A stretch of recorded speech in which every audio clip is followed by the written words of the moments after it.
So in the next few minutes, I will give you some impression, and I hope also to give you some motivation about cellular therapies, because this is really something which will change our life.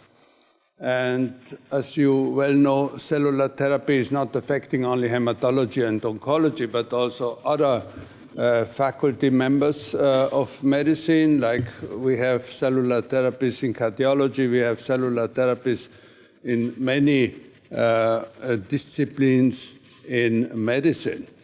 So I just want to show you some past issues, some present issues, and what we are going to have for the future, perhaps. So all started actually in the 50s, and here you can see one of the papers in Science, which has been published by Jacobsen, which showed that if you are shielding mice in the spleen, you can give them radiation injuries and they still recover. At that time, to have cellular therapy was an unusual way to think, or a cellular recovery, because they were thinking only on plasma factors.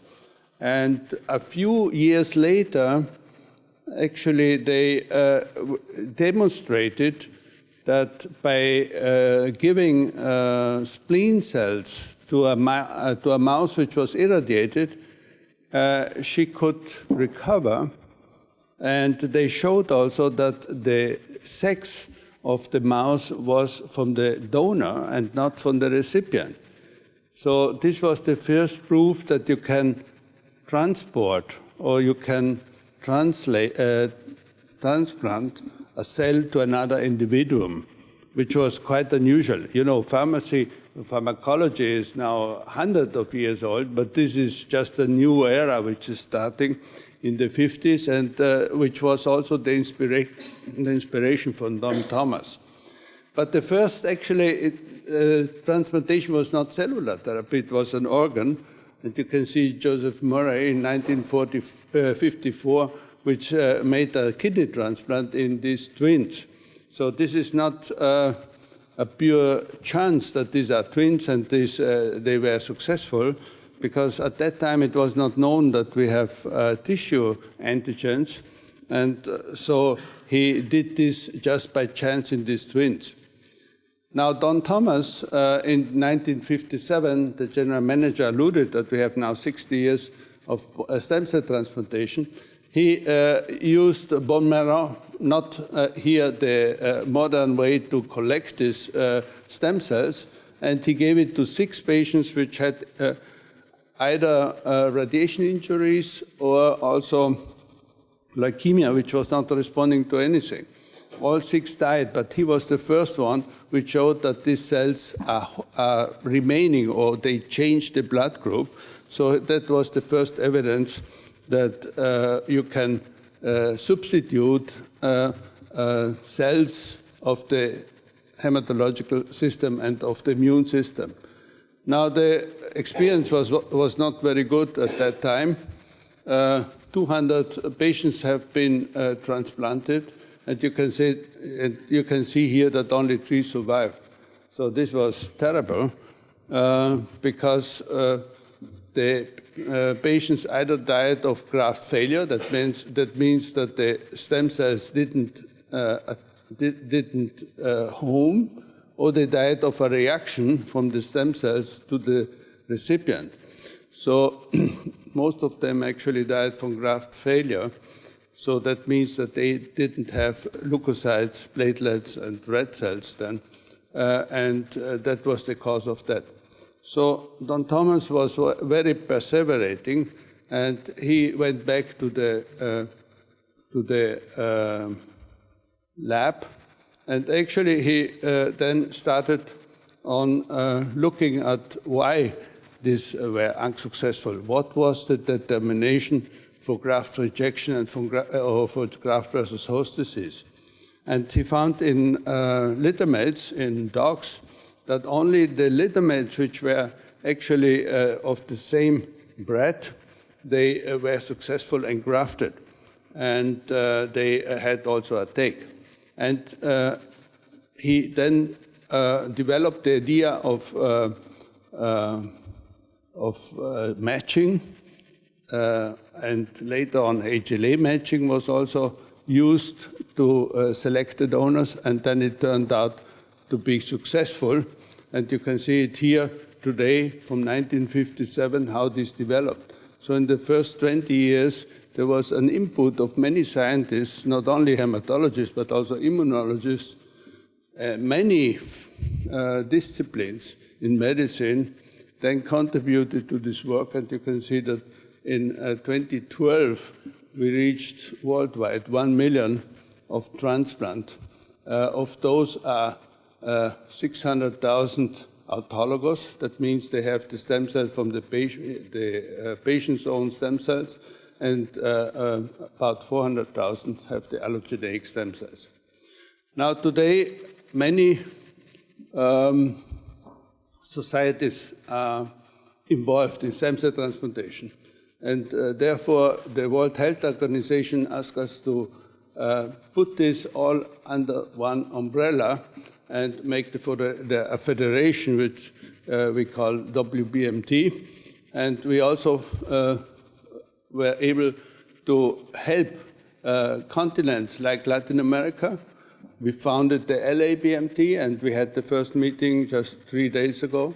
We founded the African BMT, and now we are collecting as a first step the activities of all these transplant centers in the world.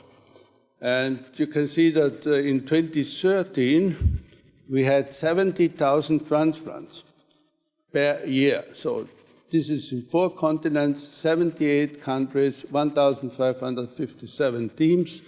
And you can see that about half are autologous and half are allogeneic now. This changed a lot in the last years. We have 48% of family and 52% of unrelated transplants. And if you're looking at the teams, you can see here that we have teams all over the world. And you can see that you have still some countries which are not transplanting and don't have teams. But in the meantime, by making our workshops, they started to make transplants also in Mongolia. They started to make transplants in the Philippines, and also we have in Nigeria and in different parts. But we are still not there to have that every patient in the world has the possibility to have a transplant. And this is not correct by saying that this is a very expensive procedure.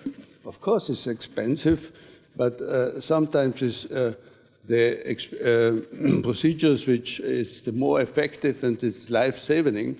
And if we are looking further in the drug prices, we will see that sometimes the curative treatment of a stem cell transplantation, it's even cheaper than the newest drugs which we have today. So the autologous and allogeneic stem cell transplantation are increasing from 2006 to 2013. You can see it here. The autologous are a little less than the allogeneic, but you can see that there is no plateau here. So we are still in the, we still need, we are not saturated. So still a lot of patients still need the transplant and they are not transplanted, which sometimes is the only curative treatment. The reporting centers here, you can see that there seems to be a plateau in 2013. And if you're looking at the different continents, you can see that 48% of the transplants are coming from Europe, 29% from the Americas, 20% from Southeast Asia and Western Pacific, and 3% from the East Mediterranean and Africa region. Now, you can see that here the transplant rates per 10 million inhabitants. So that means we have in Europe 379 transplants per 10 million inhabitants. In the United States and Canada we have more, but we have regions like the Latin America, in Latin America, where we have only 63. So this is just a little piece of what we have in Europe and in the US. In the APBMT we have 45, and in the EMRO region 29. So if you're looking this at the chart and by the different countries, you can see that the darker areas means more than 500 per 10 million inhabitants, 500 transplants. And you can see in Europe that we have still to improve in some part of Europe and to make it possible that also these regions can reach what we will call standards for the population. So we need to have improvements. Of course, this is not only for increasing the transplant per center. This has to be a way that after certain numbers, the transplant per center is going to be too big. So it needs to have equal distribution where also the patients can choose where to have the transplants. So what are the indications? The indications for allogeneic transplants are leukemias. 72% of all transplants, allogeneic transplants, had leukemias. Lymphoproliferative disorders, 13.7%. And for autologous, these are lymphoproliferative disorders, about 90%. And this means myeloma, but also lymphomas. So 90% here of all transplants in the world, in Europe, in America, 91%, in Europe, 89%, are done from lymphoproliferative disorders. There are some smaller indications like solid tumors and non-malignant disorders, but still here we have also non-malignant disorders in allogeneic, so this is increasing. We have many diseases which are not receiving their transplant now. So if we are asking, is this increasing the transplant or it's decreasing, you can see here from 2012 to 2013 in the world again, you have an increase of plus 4% in acute leukemias, in MDS, MPS. You have in chronic leukemias -3%, you have plus 5% in lymphoproliferative disorders. In leukemias autologous, you have -20%. So the leukemias now are much more treated with allogeneic stem cell transplantation. Plasma cell disease is still 5% more, lymphomas 1% more, and overall we have an increase of 3% for autologous and allogeneic just in 1 year. So what happened, what is changing in allogeneic transplants? So this is the plot from 2006 and 2013.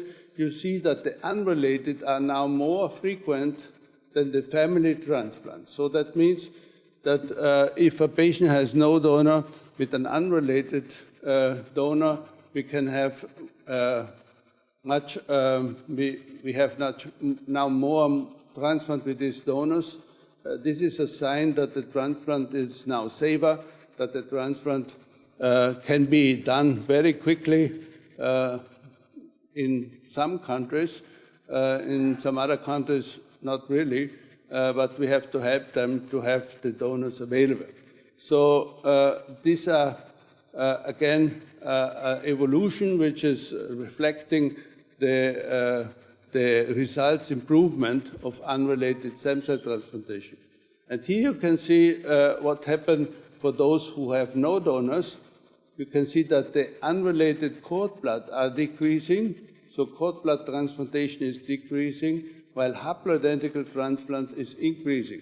That means that we have new technologies which, where you can use also siblings which are not matching to make a stem cell transplantation.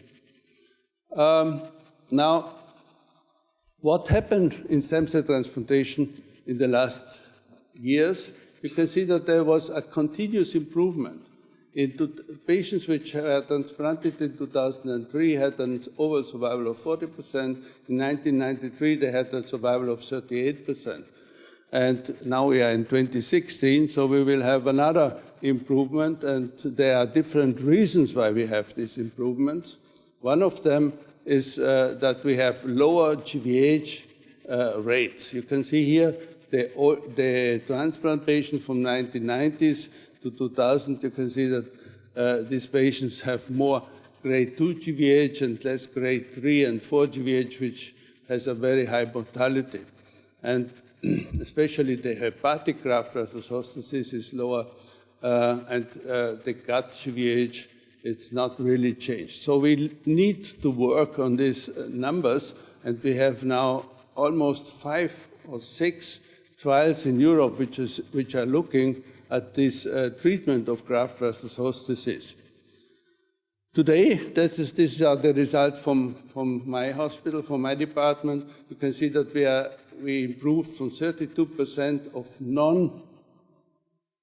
non-relapse mortality. That means the risk to going to an allogeneic transplant went from 32% to 7% in the newest thing. So you can tell the patient we have a risk, of course, but this has been diminished quite considerably, and we still have to work despite matching, despite higher age of these patients, we are improving. Now, one thing which has been mentioned by Ian already is the accreditation, JC accreditation. You can see here the curves in a paper which we published some years ago. You can see that the centers which are either accredited or applying for accreditation have much better survival than centers transplanted in centers which are not thinking about JC accreditation.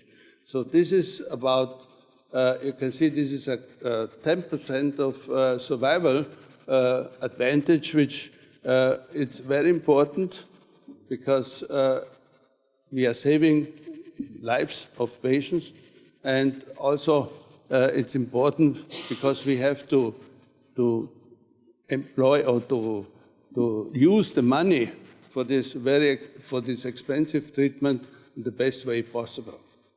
Now, worldwide, we have now more than 30 million of donors. We have about 4.5 million in Germany only. We have 40 different registries in Germany, and we have also cord blood units, and you can see the transplantations now reached, this is an older slide, more than 1,250 transplants. So one other point which I want to make is reduced intensity toxicity. We started to understand why transplant works, not only because we are giving chemotherapy, but also because of immunology is working after stem cell transplantation. You can see that we use these different conditioning regimens, like the reduced intensity conditioning or the non-myeloablative conditioning to treat older patients. And these older patients now can have a curative treatment up to the age of 75. This is a paper which we published in 2011. You can see that here we have patients from the age of 60 to 64, 65 to 69, and more than 70, and there is no statistically significant difference. So there is no reason not to treat the patients over the age of 70 with a stem cell transplant. Now, the other point is that, as I mentioned before, not everybody has a donor, not even an unrelated donor, and you can see here that in the different races in the world, you can see that this is very much depending on the provenience. African American have a very low probability to have an unrelated donor, in contrast to the European one or the white one, which have a high probability to have a donor. And this is important because we have to work on alternatives for these patients. And the alternatives today are quite interesting. These are the haploidentical, which I mentioned before, unrelated adult donors or related, and we have the umbilical cord blood transplantation. Now, I just want to show you one of these methods applied from immunology, which is quite exciting because we have a drug which is quite old, which is cyclophosphamide, and this cyclophosphamide kills only activated T cells. So the idea which the colleagues from Baltimore had is to make a transplant in patients which are not matching And these stem cell transplants and T cells are activated just after entering in the patient, and they are starting to proliferate. And these proliferative T cells are killed with cyclophosphamide. The non-alloreactive T cells, which are dormant, they are not actually killed. And this is a way how these people are starting now to make haploidentical transplants. They are not manipulating the graft as we have done until now, and we are still doing, because this is still experimental. But this is a way on how we can help people which don't have an unrelated donor. And you can see the results of this haploidentical stem cell transplant with post-cyclophosphamide, post-transplant cyclophosphamide. You can see here the survival of this, which are almost quite good. Sometimes these patients are in relapse. So you can see that we have very low incidence of GVH, grade 3 to 4, and we have still grade 2 GVH, which can be treated, and it's not usually life-threatening. So this is a new method which is coming up and which is responsible for this curve which I just showed you before. The patients with cord blood, you can see here, we have 2,500 and 2,700 transplants with cord blood in 2008, and we have stored 452,000 transplants around the world. So this is a method which is available, but has some problems. The patients have, especially for older patients or for adult patients, we have problems of enough cells. We have problems of being very long in aplasia, and this is working. But again, we will see what happens in the future in the race cord blood against haploidentical. So if you are comparing this umbilical cord, haplo, and mismatch unrelated, you will see that we have almost every patient has a donor. The graft costs are very low if you're using family members. The graft acquisition time is very fast if you have a haploidentical related. The graft failure is something they have to work in Baltimore still. And the immune reconstitution is very fast in comparison to umbilical cord, where we have a slow engraftment. Now, I just want to show you some curves where cellular therapy and stem cell transplantation is of big help. These are older patients with AML, older over the age of 60. You can see that the results, when I started in Leipzig in 1998, it was just terrible. You had a survival of 10% after 5 years, 12% after 10 years. So we looked at how to improve this. It was not a problem of putting them into remission. The problem was that they are relapsing, and you cannot give these elderly patients actually a lot of chemotherapy. And we looked at stem cell transplantation against chemotherapy. You can see that we improved the results, the leukemia-free survival of 20%, which was, of course, clinically significant.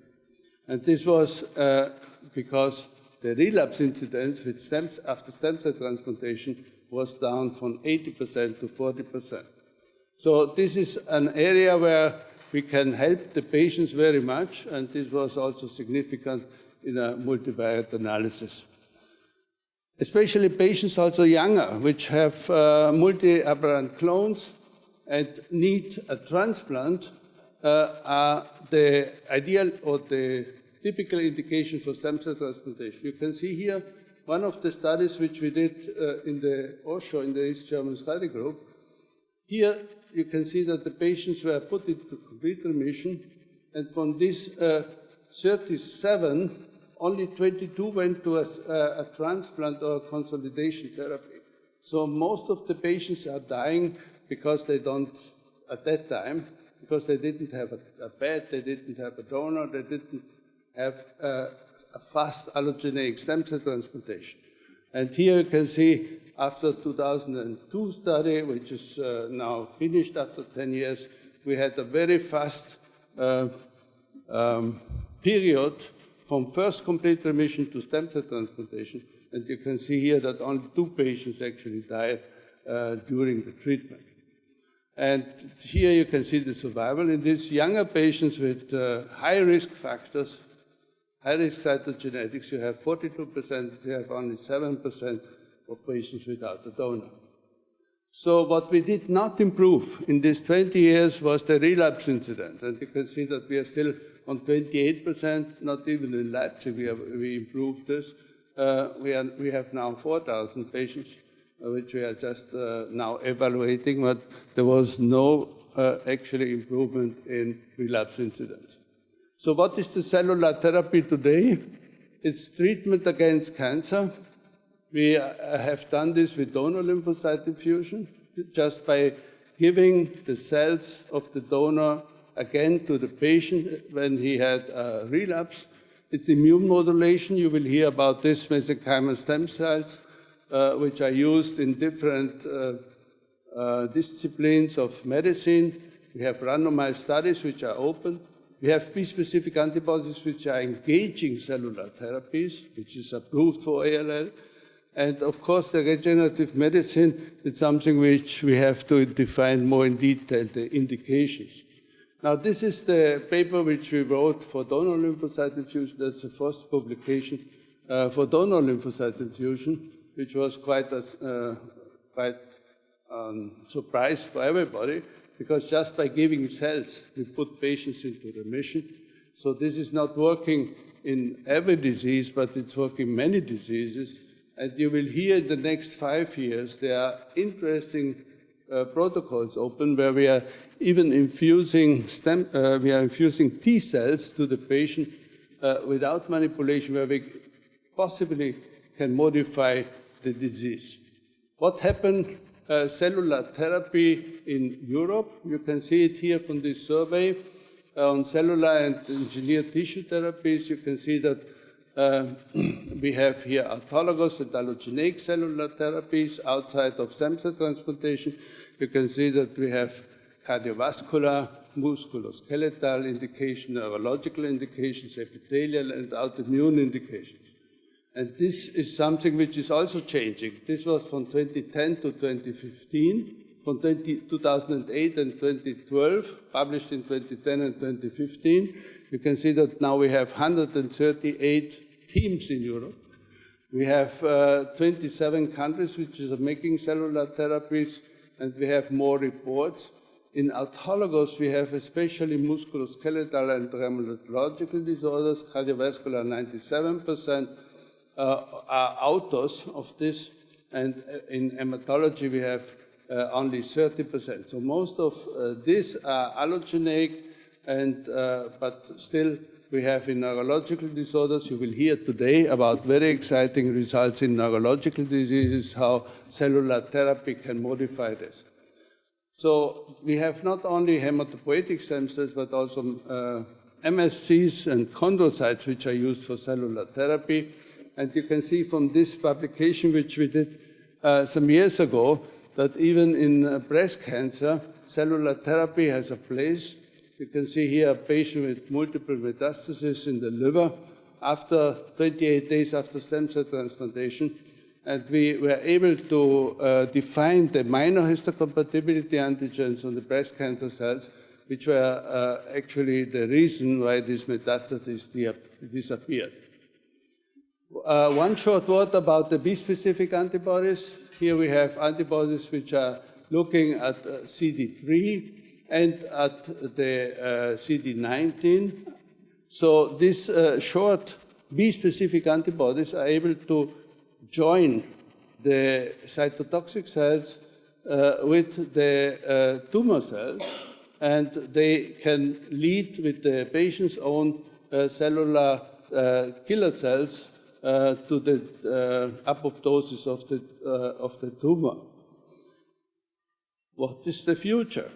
The future, I think, is that we have to become better in cellular therapy, especially in solid tumors and also in hematological tumors. We are treating them with alloreactivity. So alloreactivity means it's not specific enough. And this is something which we just published in leukemia, where we just show that the price to have an anti-tumor effect is very high, and it's not specific enough. So we have to work on this. And this would be probably with tumor-infiltrating lymphocytes, with gene therapy, as we mentioned with the CAR T cells. We will use this as immune modulation in mesenchymal stem cells much more than we are using today, and perhaps also better in regenerative medicine. So what is how we can be more specific? You can see here a reaction of the killer cells against the tumor. And you can see that we have different ideas here how we can make it better. Now, for the last 20 years, we tried to culture these cells. This was not very efficient because that was not in every patient we could culture these cells. We have here the way to stop some receptors which are actually modulating this reaction with anti-PD-1 and anti-CTLA4. We have the possibility to insert genes, as alluded before with the CAR T cells, which have here a specificity against an antigen which is on tumor cells. And we have also the possibility to insert genes.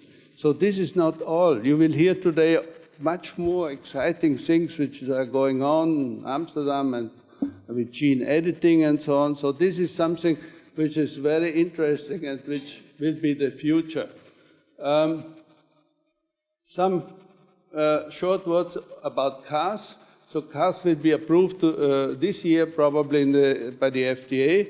You can see that here stem cells are taken from the patients and they are inserted with a chimeric antigen receptor, and they are giving back to the patient.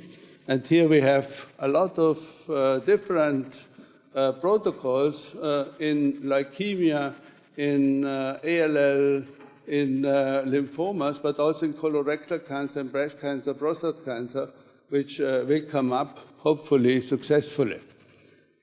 Now, for the mesenchymal stem cells, you can see here that we have myocardial revascularization, post-infarction, limb ischemia, diabetic foot will be one of the areas which are investigated, and immune modulation again in morbus Crohn, in lupus, in MS and in graft versus host disease, but also in graft rejection process of the kidney.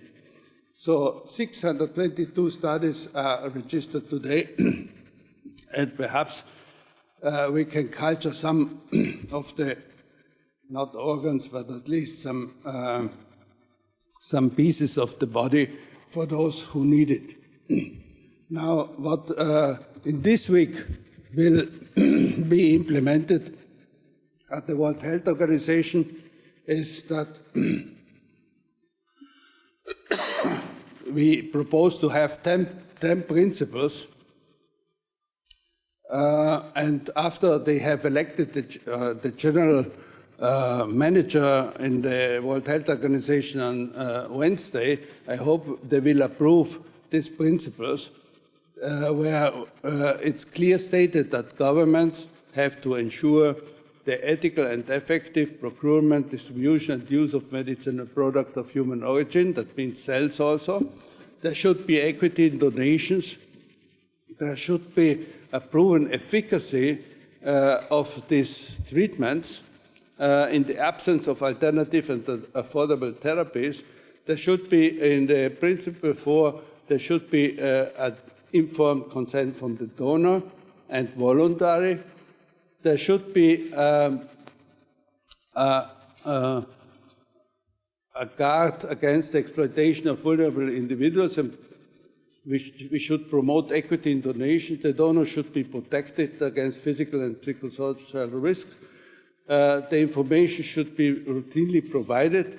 Equity in access, this is very important.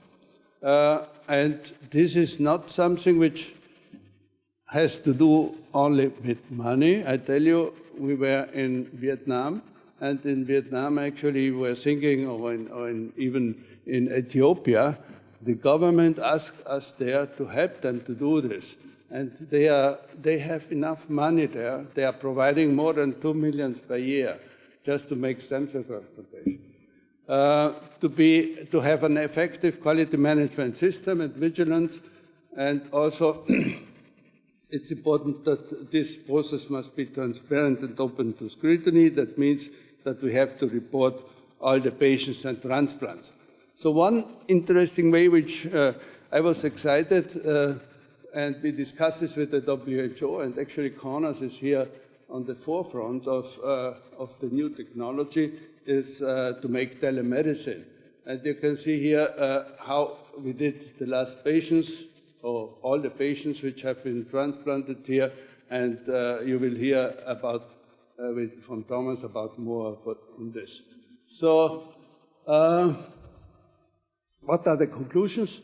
The total of stem cell transplantations are increasing, allo more than auto, so we need allo centers. There is no plateau. Almost every patient has a fast available donor. Engraftment, reconstitution, speed, cost, and availability of beds issues are important even for alternative donor. The cellular therapies are emerging, mesenchymal stem cells, CAR T cells.